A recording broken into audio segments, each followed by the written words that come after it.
All right. I would like to just pass this over to Carol Decker, who is a West Newbury resident and also a very active member of the West Newbury Wild and Native group. Thank you, Carol. Well, thank you, Corinne. And a special thank you to you and the West Newbury GAR Memorial Library for hosting this important program with West Newbury Wild and Native. We are a group of residents from not only West Newbury, but lots of our adjoining towns, and we're passionate about promoting native plants, pollinators, and wildlife-friendly gardening, as well as controlling invasive plants.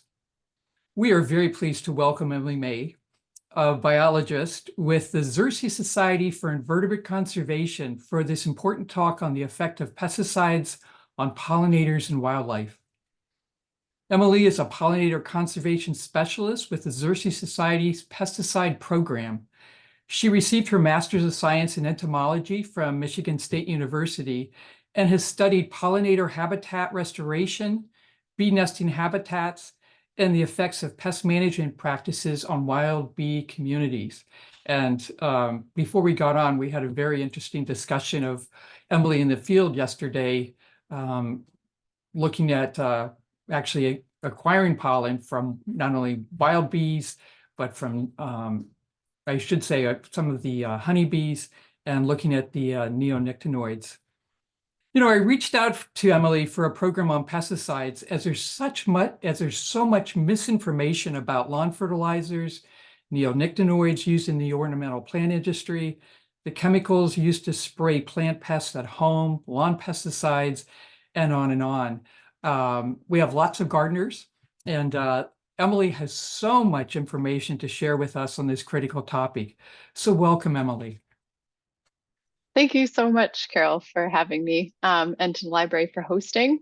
I'm really excited to talk to you today about effects of pesticides. Well, I'm not excited about the effects of pesticides part, but how do we build a healthy garden ecosystem and protect pollinators and other wildlife from the effects of pesticides. So I'll give you a brief intro to pollinators, how pesticides pose risks to pollinators, some of the hidden risks of pesticides in our residential and garden settings, and then how we can work on minimizing those risks in the way that we manage our yards and gardens. Let's see here. So if you're not familiar with my organization, the Xerces Society, we are a nonprofit organization that focuses on protecting the natural world through the conservation of invertebrates and their habitats. Invertebrates, or spineless animals, are essential to the natural world as we know it. They represent over 95% of animal biodiversity and play really critical roles, including helping break down organic matter, keeping pest populations in check, serving as food for other wildlife, and pollinating crops and wildflowers. So among the many services that are provided mainly by insects is pollination, which is critical for wild ecosystems, managed ecosystems, and our diet. So there's lots of different animals that visit flowers, usually for sugary nectar, and end up pollinating those plants, including butterflies and moths, flies, beetles, wasps, and birds. But out of the many animals that visit flowers, bees are kind of the VIPs, the very important pollinators. Lots of animals on that previous slide are visiting flowers for a quick hit of nectar, but bees are actively collecting and moving pollen around to bring it back to their nests and feed their babies with it. Bees also have behaviors that make them really good pollinators. They tend to exhibit what's called flower constancy, which is meaning that they'll tend to visit the same kind of flower over and over again because it's more efficient for them than learning how to get pollen out of a new flower, which is great news for the plant because it means that the bee is bringing them mostly pollen from that same kind of plant instead of clogging them up with other kinds of pollen. Bees are a super diverse group of insects. There are, I would say, over 350 species in Massachusetts, maybe even closing in on 400. And there are 10 times that number across the United States, nearly 3,600 different species of native bees across the US. And they come in all shapes and sizes and colors. Different bees carry pollen on different parts of their bodies, which can be related to the type of flower that they've evolved to pollinate. Some of them carry pollen dry on their legs, under their bellies, or all over their bodies. The diversity of pollinators, shapes, sizes, where they have pollen collecting hairs, how long their tongues are, all of those features are really echoed and reflected back in the diversity of our native plant shapes and structures, where they offer their nectar and pollen, how those are accessed by a pollinator and transferred around when a pollinator lands on or crawls into or hovers in front of a flower. So each one of these flowers has a different kind of pollinator story to tell. When most people think of a bee, they think about a honeybee. The honeybee is a single species of bee that's important for US agriculture and for people who like honey, bakers, tea drinkers, all kinds of people that have honey in their diets.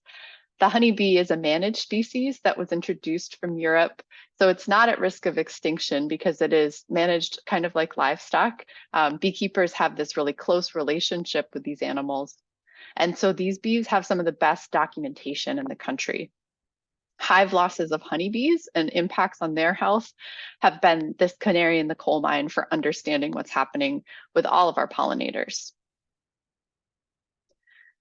But most of the more than 3,600 species of native bees in the US live quite differently from honeybees. So the vast majority of them, about 2/3 overall, and maybe more so up in the Northeast, live underground with only small holes that have any indication that those bees are living there. Some of them live above ground in tunnels in pithy plant stems, like this small carpenter bee living in a blueberry cane. Some of them live in old snags and deadwood. And about 1% of our native bees, the bumblebees, form small colonies in cavities, which could be above or below ground. They're commonly looking for something like an old rodent hole that they can make their nest in. Often that comes with some kind of nice insulation from the rodents that used to live there. So there's a good amount of evidence suggesting that on the whole, we're seeing declines in abundance and diversity of our pollinating species due to a lot of the same kinds of stressors that threaten other kinds of wildlife: habitat loss, use of pesticides, diseases and competition from non-native species, and climate change. So each one of these things is something that we can work to address in our yards and gardens. There are three basic things that all pollinators need: food, shelter, and refuge from pesticides. So food for bees would be nectar and pollen. Food for a butterfly species or moth species would be their host plant. And then there's shelter for nesting and overwintering sites for these animals. So you need that kind of healthy habitat to provide places for them to thrive. And then to keep it healthy, you have to protect it from pesticides. So I could give you a whole other talk on the good elements of a pollinator garden, but I'm going to assume that many of you are already on that path if you're planting native. So I'm going to talk mostly about pesticides today, which are one of the primary drivers of insect decline and have been linked with declines in birds as well. Vast majority of birds consume insects at some point in their lives. So before I talk pesticides, I just want to take a step back and think critically about why and how we use the word pest. People have this tendency to want to categorize everything as good or bad. And what I think a lot of us don't realize is that most insects are at their worst neutral, and many of them are actually directly beneficial to humans or really important for food webs. Less than 2% of described insect species even have the potential to be pests. So, and even those species that can be a pest can also be beneficial. Many are food sources for other insects. But most of the chemicals that we're using for insect, disease, or weed management are harmful to more than just their target species. So for clarity, when I say pesticide, I'm using it not to mean just insecticides or things that are designed to kill insects, but all things that kill living organisms. So it's this umbrella term covering herbicides, insecticides, fungicides, rodenticides, avicides, etc. So pesticide meaning all sides.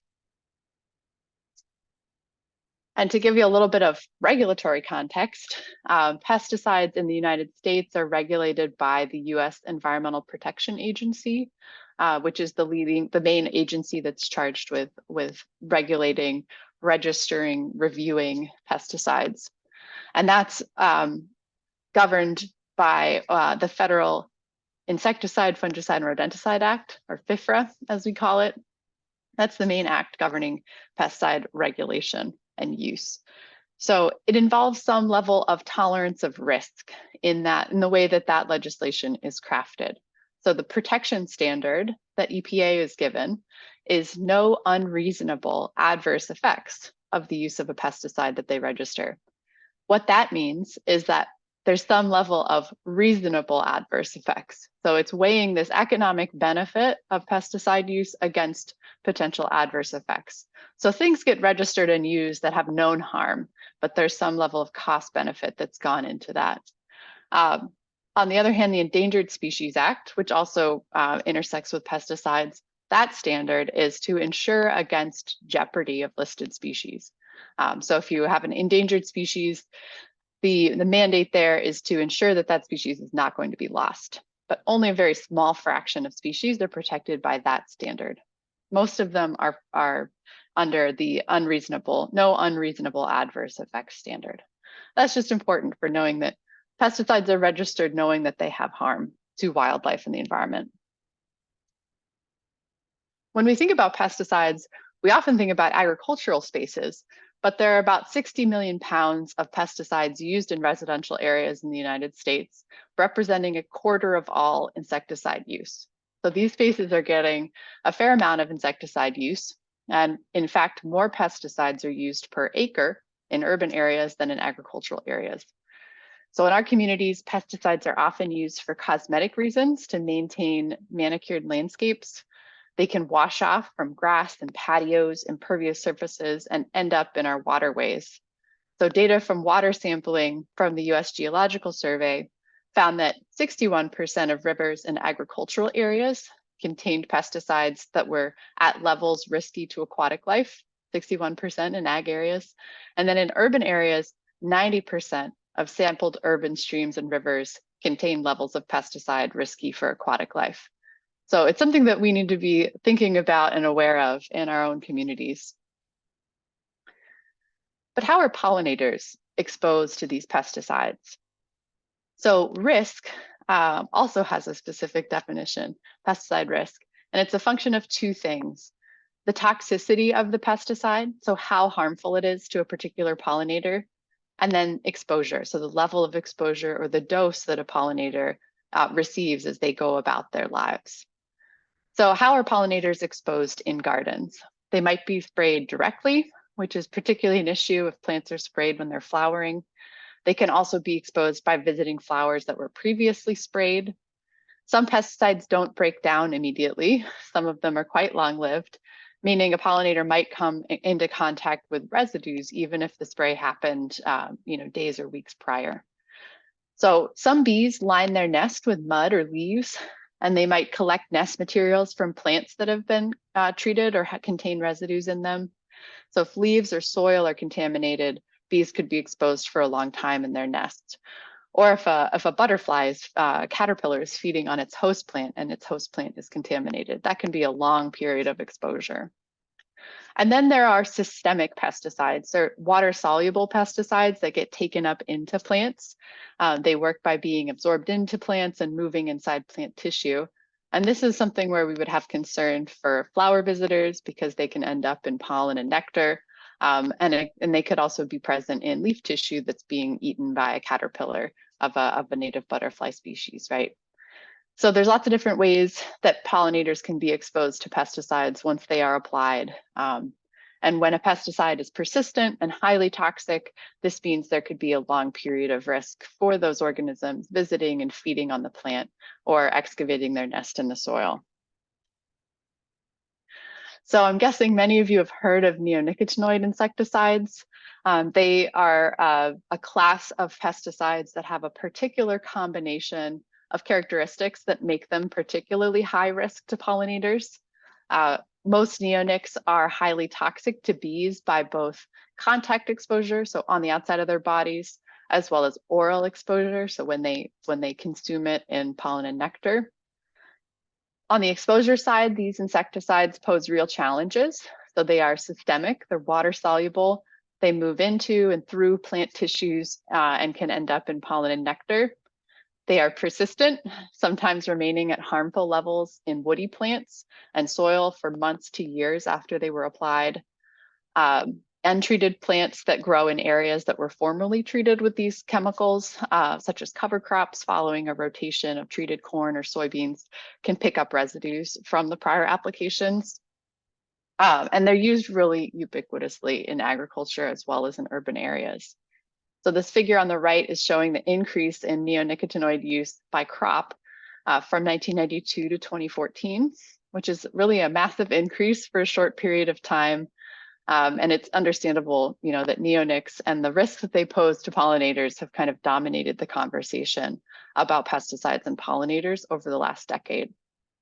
But turns out neonics are not the only pesticides that pose risk to pollinators, and they're not even close to the only systemic pesticides that end up in plants. There are a variety of systemic pesticides that could pose risks to insects feeding on nectar, pollen, contaminated plant tissue. So these insecticides fall on a range of what we call systemic activity. So how far they can move, how water soluble they are. Some of them are just locally systemic within a plant, and some of them can move throughout the entire plant. The other concern with systemics is really that once they've been taken up by a plant, they're generally more protected from sunlight, UV breakdown, the other things that degrade pesticides in the environment. And so they're more stable and persistent. So systemics that are injected into trees, for example, can persist for really long periods of time, up to several years. So the trouble with systemics and pesticides in general is that once they're applied, they're present, but they're invisible, right? They aren't like a can of paint where you see them in the environment after they've been used. Pesticides can be harming insects with very little notice. I did want to point out, we developed a database of systemic insecticides. So if you're curious about some of these other pesticides with systemic activity, you can go look them up in that database, and it says sort of how toxic they are, what are they used on, how long did they last in the environment. So that was not available before, so we went out and developed the resource. So let's talk about some of the hidden risks from that invisible pesticide use. So maybe you had a tree that was struggling.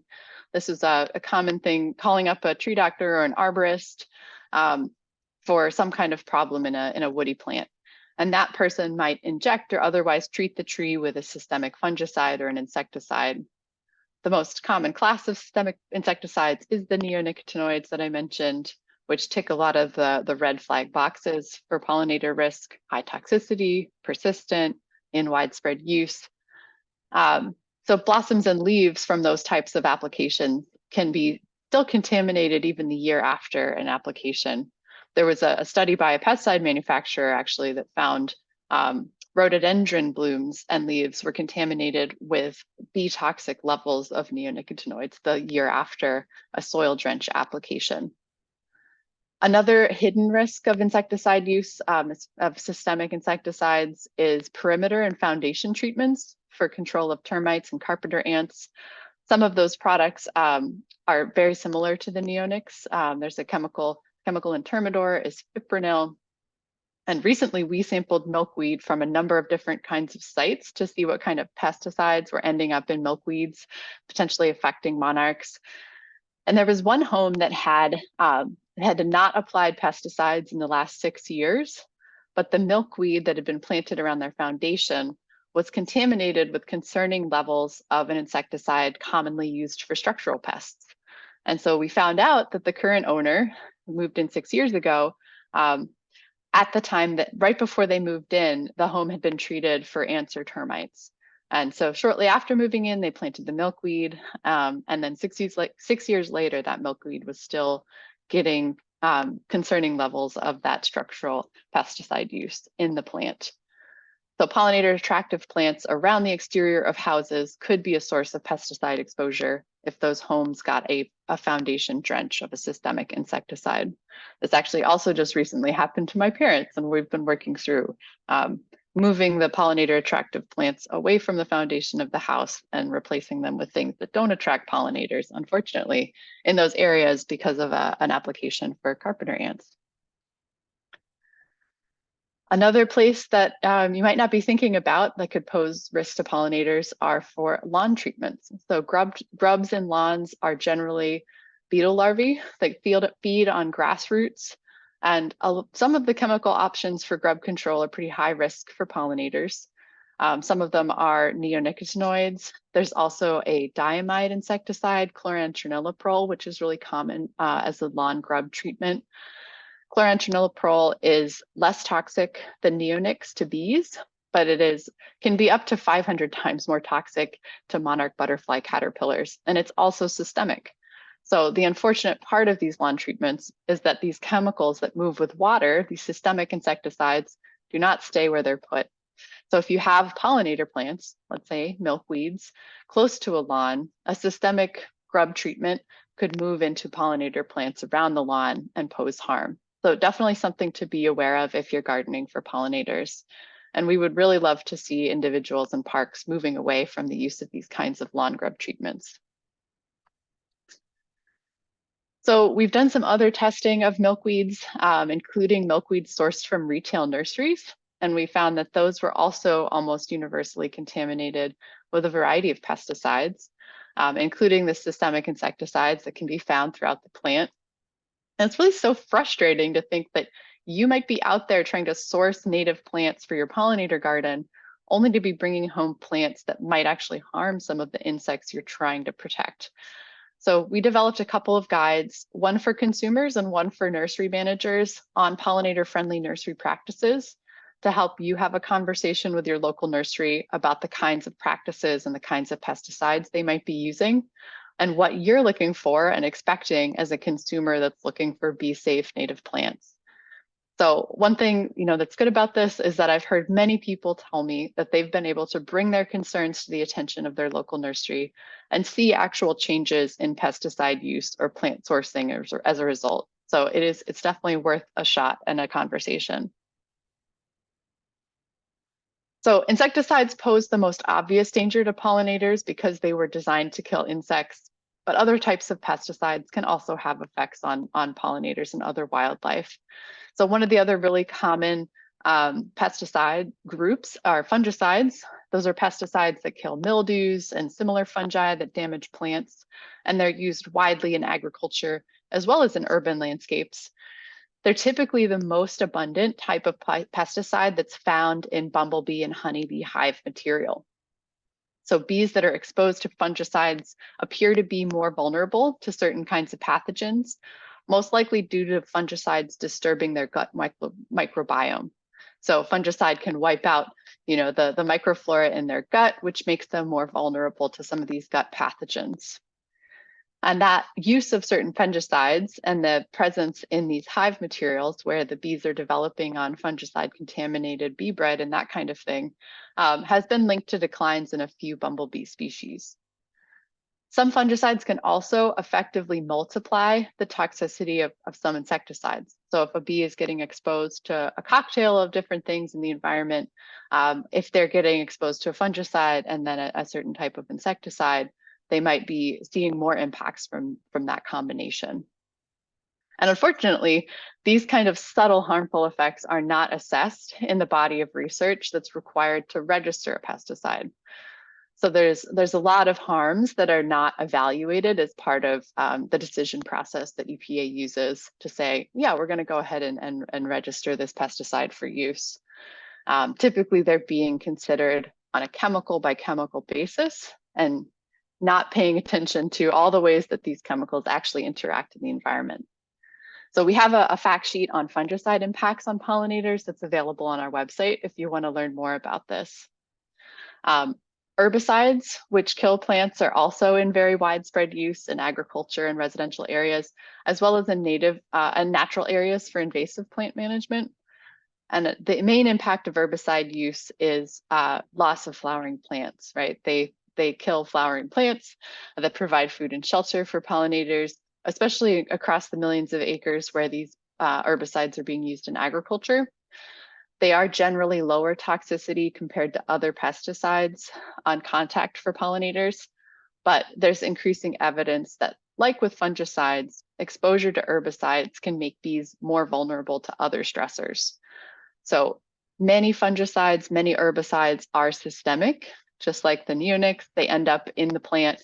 And there's evidence that when herbicides are applied to a flowering plant or just before a plant flowers, they can end up in the nectar of that plant in the window before the plant actually responds to the herbicide and dies. Depends on the herbicide, but this has been found for glyphosate, where if glyphosate is applied to a flowering plant, it can end up at quite high levels in the nectar before the plant dies.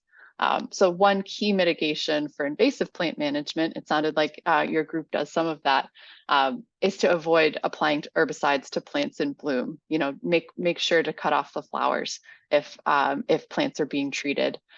Thinking about something like Japanese knotweed that's super bee attractive and is sometimes managed during the flowering window. So avoid applying herbicides to plants in bloom because they can end up in that pollen and nectar before the plant responds.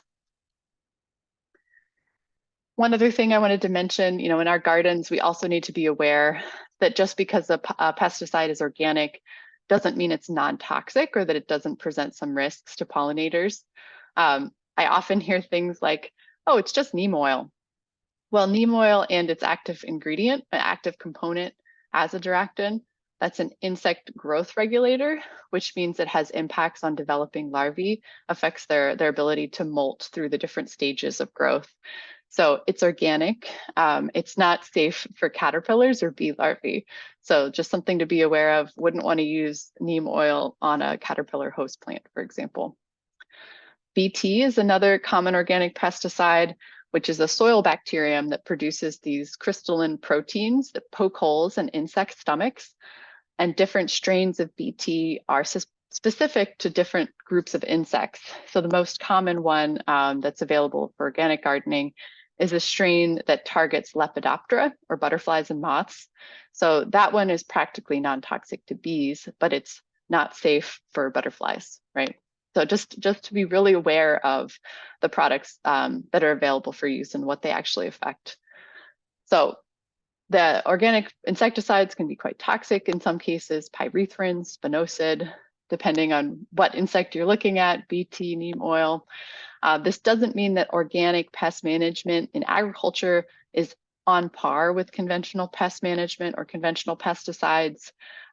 Organic standards are a strong and valuable system, and most organic pesticides break down much more quickly in the environment than their synthetic counterparts, which were designed to be more toxic and more persistent in the environment.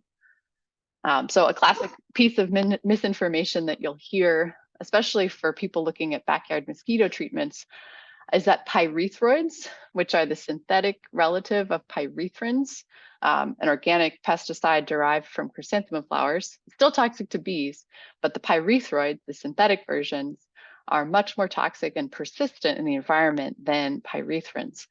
So that misinformation that you'll hear is these backyard treatments for mosquitoes are derivatives of chrysanthemum flowers. They're eco-friendly, but really the synthetic versions are what's in common use, and they are not equivalent to the organic original, as they last quite a bit longer in the environment. So now that you know all of that, let's talk about how we address pesticides in yards and gardens. Protecting pollinators from pesticides isn't just about making sure that a product doesn't have warning sign for bees. An important first step is really not considering pesticides to be the first line of defense for things that are happening in your yard. So we want to be seeing more gardeners using prevention first management and eliminating pesticide use for cosmetic reasons. So we're going to talk about what this prevention first approach looks like. And this is what some people might call ecological pest management, and then walk through building a functional and resilient system, how to respond when something seems out of balance. So all of these things take time. And the big picture message I have here is that patience is key, and that there's ways that we can reframe how we think about and how we approach seeing insects in our gardens. So talking about building a healthy ecosystem in our gardens, the bottom of this is really the foundation of this is an ounce of prevention saves a pound of cure. So prevention is really the foundation. Building a resilient ecosystem starts with good planning and design, choosing the right plants for the right place, building healthy soils, increasing plant and beneficial insect diversity, and then spacing plants out so that they receive good sunlight and airflow. Diverse plantings tend to be a lot more resilient to damage and stressors than big monocultures. Supporting beneficial insects is a big part of this. So many insects that eat or parasitize pests will use the diverse habitat that you plant. Attracting and supporting species that prey on pests is called conservation biological control. And learning to recognize and promote some of these natural enemy species can help prevent pests from becoming a problem. Some of the common ones that you might find are things like ground beetles, assassin bugs, minute pirate bugs, lacewings, predatory wasps, and spiders. So green lacewings eat nectar and pollen as adults. The larvae feed on things like mites and eggs and small insects like aphids. Predaceous ground beetle adults eat soil-dwelling insects like cutworms and root maggots. So it's great as an opportunity to kind of identify a few common pest species as well as beneficial species that you might be supporting in your yards. Other things that are involved with preventive management are choosing species or varieties that are well suited for your local conditions. So in the garden, that might mean choosing vegetable varieties that are resistant or tolerant of certain pathogens.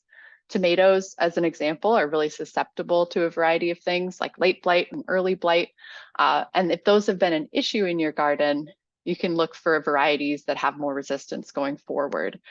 Cornell University has a really good, is a great source of info on resistant varieties. In perennial plants, there are sometimes horticultural varieties that are more resistant, but in that case, it's more about really planning out a resilient wildflower planting with species that are well adapted to your local condition. And it's more about choosing the species rather than the varieties that are tolerant of the local conditions. Prevention is also about soil health, making sure you have good drainage, checking nutrient levels and pH. So you can take a soil sample and send it in for testing. I think UMass Amherst offers that. And you can learn a lot from a good soil test. And then finally, one thing that we often get wrong in our gardens is watering. So you want to water wisely, not too much, not too little. And overhead sprinklers tend to water just the top inch or two of soil and promote shallow root growth. So if you're wanting to promote the deeper root growth so that plants are better able to withstand heat and drought stress in the summer, using a soaker hose or a drip line and letting that water soak in deeply can make those plants a little more resilient later on in the season. The next step in active prevention is cultural and physical control, things like barriers and mulches. In a vegetable garden, it might be floating row covers. If you have, tend to get a lot of flea beetles or cabbage loopers or things like that, early season cucumber beetles on cucurbits. In perennial beds, mulches can be a simple addition for weed control and moisture retention. One practice I like to use in wildflower beds, though, is to leave some spaces unmulched, just to make sure that bees that nest in the ground have adequate space available. So if they wanted to nest in the back of the garden bed, they could do so. Other preventive steps include pruning to improve airflow, using trap crops to attract and manage insects that might otherwise become pests. So you could plant, as one example, a row of lovage on either side of tomatoes to try and attract tomato hornworms before they get to the tomatoes.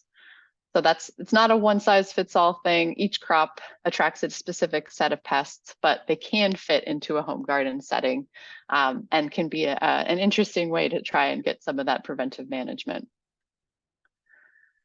But problems do arise even in the most well-planned vegetable gardens. So when you've put so much elbow grease into building a productive space, it can be frustrating to see your plants suffering from some kind of insect, pest, or disease. And so this is just, I'm going to talk through kind of the general process for approaching any kind of something that seems out of balance. So the first step is just documenting what you're seeing. So are you seeing insects, plant damage, or other symptoms? Sometimes the most obvious issue is plant damage and you don't actually see insects. So you can look closely at it and see whether there's evidence of frass, insect frass is insect poop, webbing, mining trails, that kind of thing. Are you seeing spotted or browning or curling leaves? And these days, a smartphone can be a really useful tool in the garden. So taking good photos that help identify the specific issue, taking notes on when the problem developed, what kind of symptoms you saw, how many insects are present. All of these kinds of things will help in identifying the issue and choosing how to manage it. Sometimes it's not actually an issue. We'll talk about that more. As an observant gardener, and I'm sure you all are as well, I tend to notice when things go awry or out of balance. So when I was living in Connecticut, I one year spotted deformed flower heads on my purple coneflower, and I was curious what was going on and what I could do about it. So in order to manage pests and diseases, you need to know life cycles and you need to know habitat needs. So it's really important to know exactly what you have before you make any decisions about management. Just because something is eating your plants doesn't mean it's harmful. It could be beneficial in some way because you have to have caterpillars in order to have butterflies and moths. So in this case, I could see dark webbing and frass. If you look here, webbing and frass in between the bracts of that coneflower, which indicated it was likely an insect pest. I couldn't see the culprit, but after I pulled a couple of flower heads apart, I spotted this brown and tan striped caterpillar. So what was it? Not everybody has an entomology degree, but there's lots of other resources that can help with identifying. So online resources, things like your local cooperative extension or master gardener hotline, state diagnostic laboratory. You have to be careful about overinterpreting from an internet search, but it's a great first start, as well as apps like iNaturalist and bugguide.net, where you have communities of experts that can help provide photo identification of insects. So I was able to identify my caterpillars through an internet search. I had a general idea of what I should be looking for, but I was able to match the description of the damage on the coneflower as well as the image of the caterpillars that I'd found. So I had sunflower moth caterpillars feeding on the pollen and immature seeds of my purple coneflower. So whatever you found in your garden, just like in parenting, sometimes it's good to take a little pause before you intervene. A first step would be to check that the plant has what it needs. Does it have water, nutrients, the right pH, airflow, and spacing? Stressed out plants tend to look a lot worse and have a difficult time mustering defenses against some kind of infection. So one example is blossom end rot in tomatoes, which looks like a fungal disease, actually is the result of calcium deficiency in the soil. So just make sure you know what you have and that your plants have what they need. And then a second pause to think about intentions. It can help you decide what kind of level of damage or infestation you're comfortable with. Are you trying to conserve insects and create wildlife habitat? Are you dependent on the fruits and vegetables that you're growing? Are you trying to bring a certain aesthetic to your space?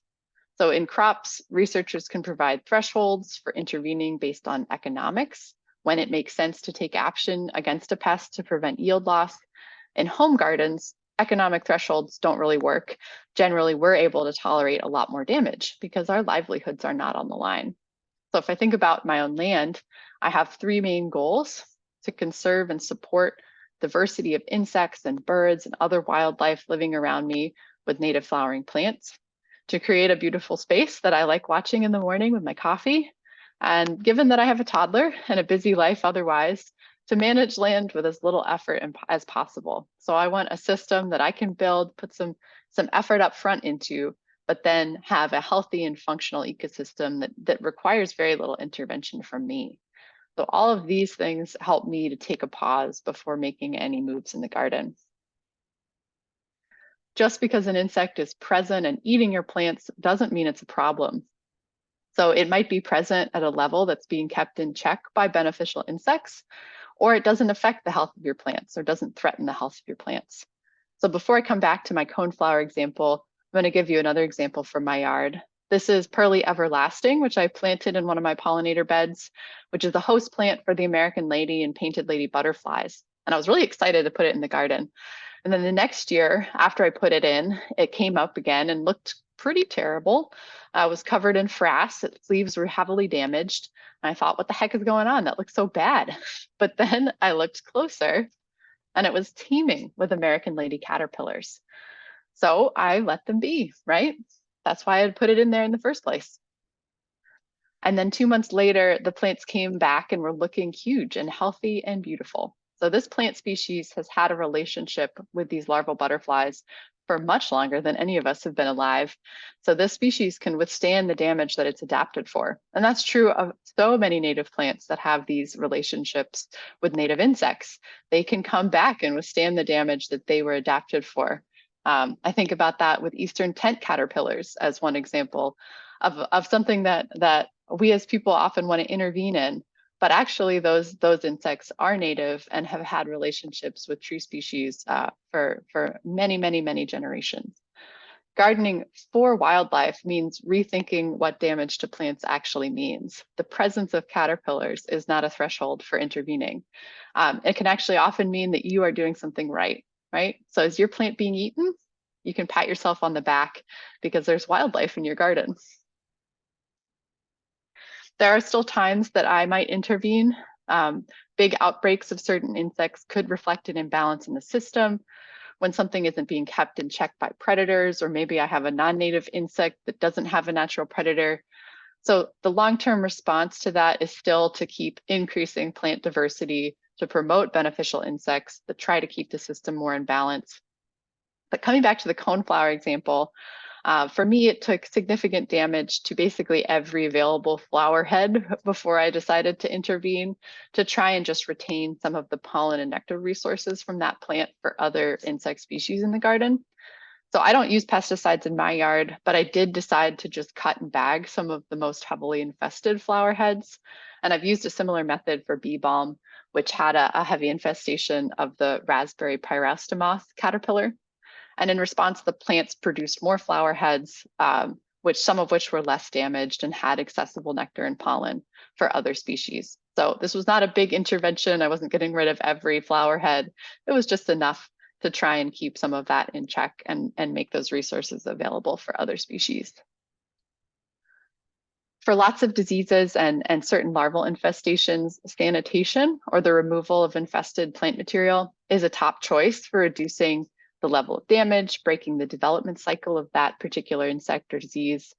So I didn't treat my coneflower plants. I didn't clip off every flower, just the ones that had really signs of heavy damage and lots of frass. For other insect outbreaks, handpicking or squishing or knocking them off with water can be a good first step. Handpicking is tedious, right? I've spent a lot of late nights picking slugs out of the garden off of lettuce, but it is deliberate and it's cautious and saves other wildlife in the garden from harm. Most home gardens can be managed well without pesticides, and I really want to encourage more folks to go pesticide-free in your garden. When you have the foundation in place, you can really accept that lots of different insects might be using your garden, sometimes in ways that you don't love, and that's okay. The whole attitude towards gardening can shift. But we recognize that not everyone is in that place yet. Maybe there's a prized plant like your grandmother's rose bush that you can't imagine letting go of, and it's being threatened by an insect outbreak or disease. So if pesticides are part of your management, we want you to consider using them only when something is really threatening the survival of a plant, and only when you've taken preventive or non-chemical steps to try and deal with it. So please seek out information on the toxicity of the product you're using to both people and pollinators, keeping in mind that there's a lot of deceptive marketing. We have resources available to help with this, which you can find in our publications database at xerces.org. Just search for pesticides. And we're also happy to help if you have questions and want to reach out. So before I wrap up, I am going to have some I guess, positive solutions to the doom and gloom of pesticides. I did want to provide a little bit of information for folks on mosquito and tick management because that's something I get a lot of questions about. So the typical conventional backyard treatments for mosquitoes are pyrethroid insecticides, which are highly toxic to bees and a variety of other insects. Some pest control companies, as I mentioned, use misleading language to downplay the risks of these chemicals, falsely claiming that they are derived from natural sources. But the collateral damage from these sprays can extend to insects that are nesting or foraging in or near the treated yard, as well as those that come visit or lay eggs on plants in or near that yard in the following weeks.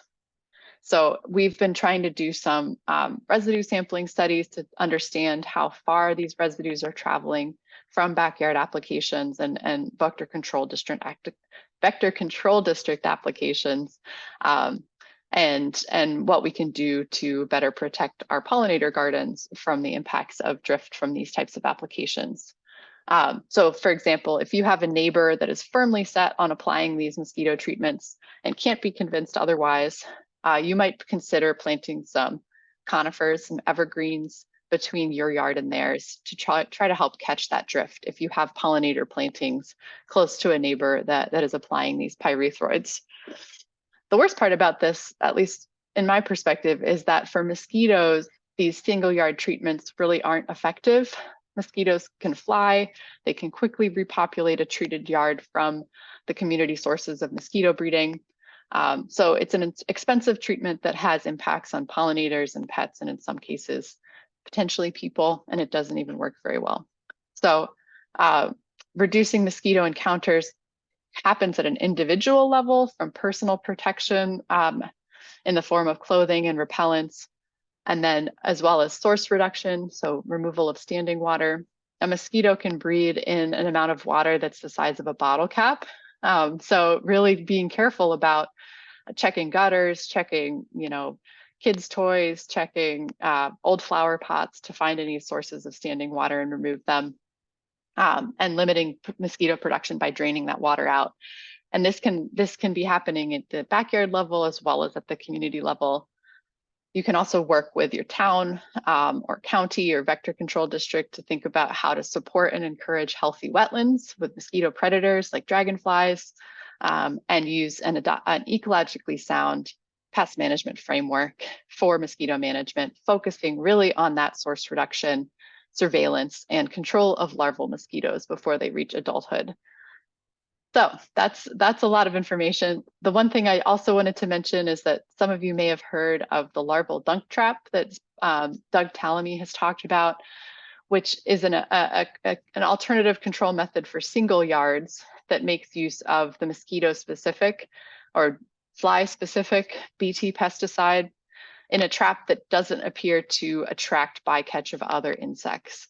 So basically what this is, you take a 5-gallon bucket of water, you put it in a sunny place in your yard, add a handful of hay or straw, and after a few days, that brew is very attractive to gravid female mosquitoes. And so the mosquitoes lay their eggs in there, and then there's a mosquito dunk tablet containing this Bt larvicide that you can add to the bucket. The eggs hatch, the larvae don't make it. So this is a way to control mosquitoes without the use of insecticides that harm a broad spectrum of other insects. So this should never be used in water that drains elsewhere, like into a pond. It should only be used in containers. But this is photos from an Audubon chapter blog, and they have added a top that just makes sure that very little else gets into that bucket, and doesn't affect other insects. Mosquito females still make their way in there. The final thing I'll mention here is on tick management, since I also get questions on this. The best thing we can do for ticks is employ personal protection. The area of highest risk for encountering ticks is that ecotone between a wooded edge into the lawn. Forests are the largest source for nymphal ticks in residential landscapes in the Northeast, particularly if you have a dense wooded understory with Japanese barberry, which is a shrub that attracts tick hosts. So steps to minimize tick encounters are personal protection, like permethrin-infused clothing, which is it's an insecticide, but it's bound tightly to the fabric of the clothing. That is what I use in my own yard. I actually just had to take doxycycline 2 weeks ago for a tick bite that I got in my yard. So I'm back on my permethrin-infused clothing and personal protection. The other thing to consider is establishing a xeric border between a forest edge and the area of lawn or garden that you're in most frequently. So something like wood chips or gravel, a couple feet of that between where you might have overhanging grass or wooded shrubs coming out of a forest edge and your lawn. So keep that recreational area mowed short. These are all ways to avoid the application of a barrier or a yard treatment for ticks. So that's all to say that pesticides can pose risks, but there are solutions for our gardens, and that you are all playing an important role in those solutions by native plant gardening. So habitat is a solution in its own way to pesticide exposure.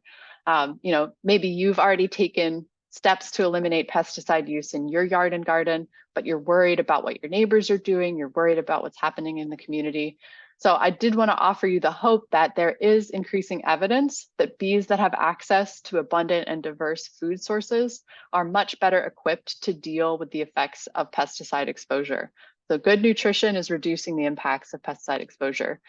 Just like healthy diets help us keep our immune system tuned up, good nutrition can help reduce the impacts of pesticides on pollinators. So the work that you do to provide pollinators with pesticide-free food and shelter is so important.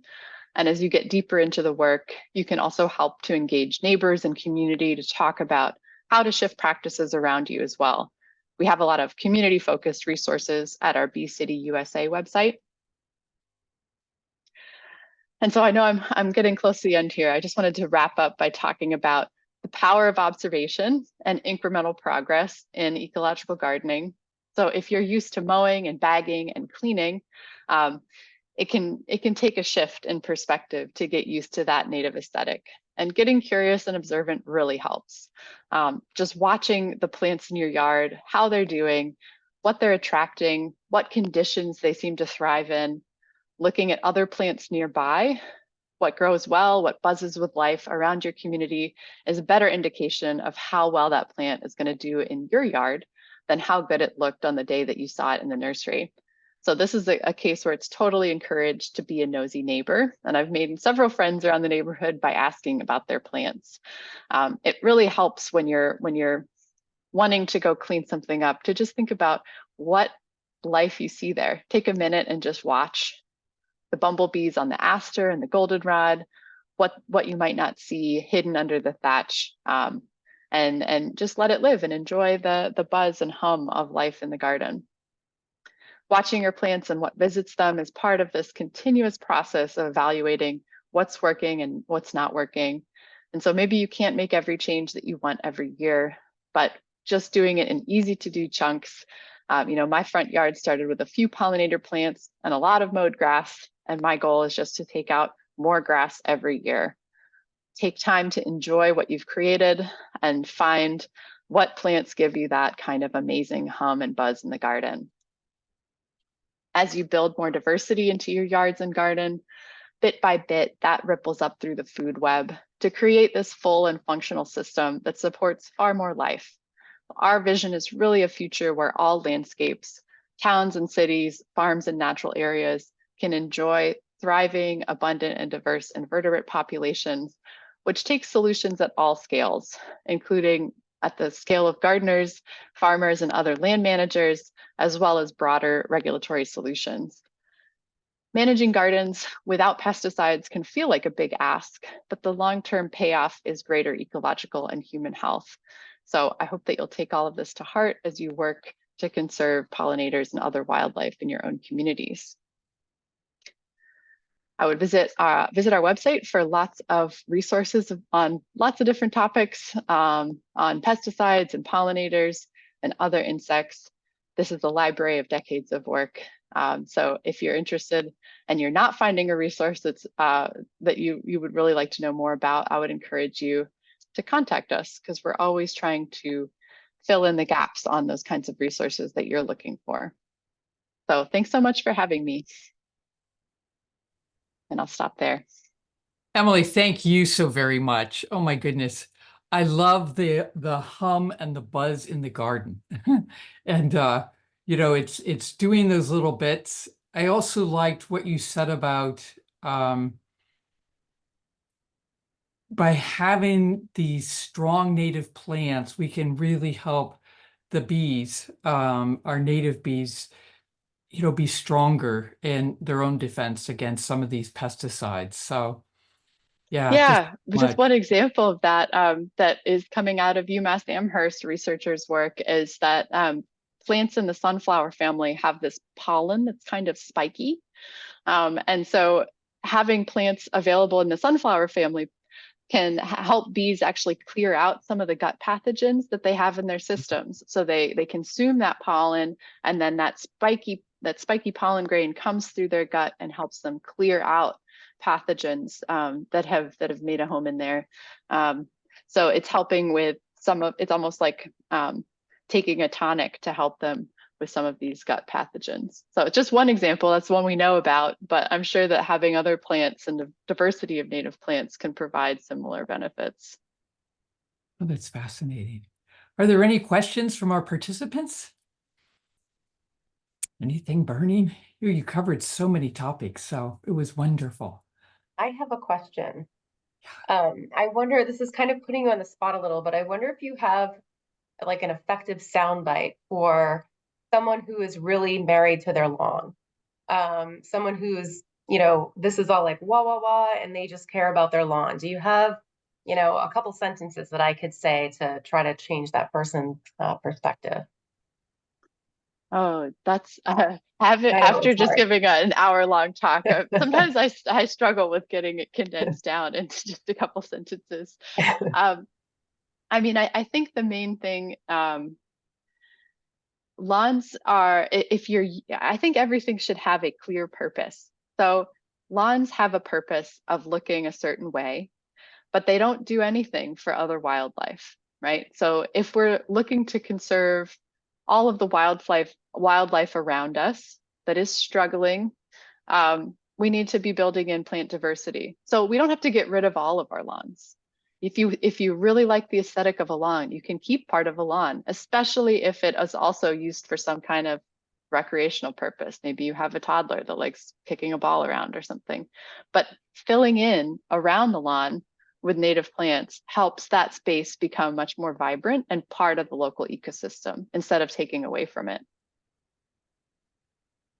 Yeah, that's great.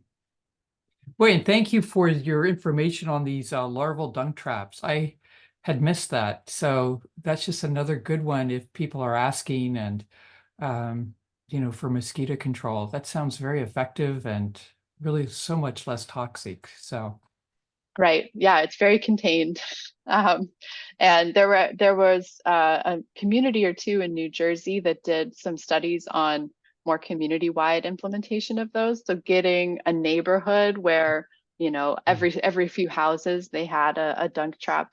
And it was very effective at reducing adult populations of mosquitoes. excellent.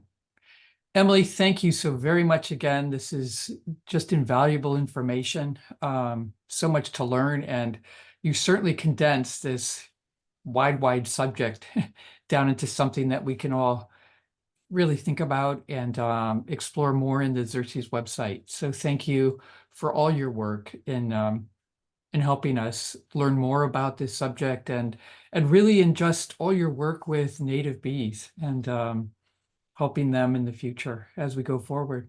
Well, thank you for all your work in West Newbury, and I hope everything goes well this summer. Thanks so much for having me. I'm always happy to talk about this, and please do explore the website if you're looking for more resources. Thank you, everyone. Absolutely. Thank you, Thank you so Corinne. It much. was Yeah, wonderful. thank you, Carol. Thank you, Emily. This was fantastic.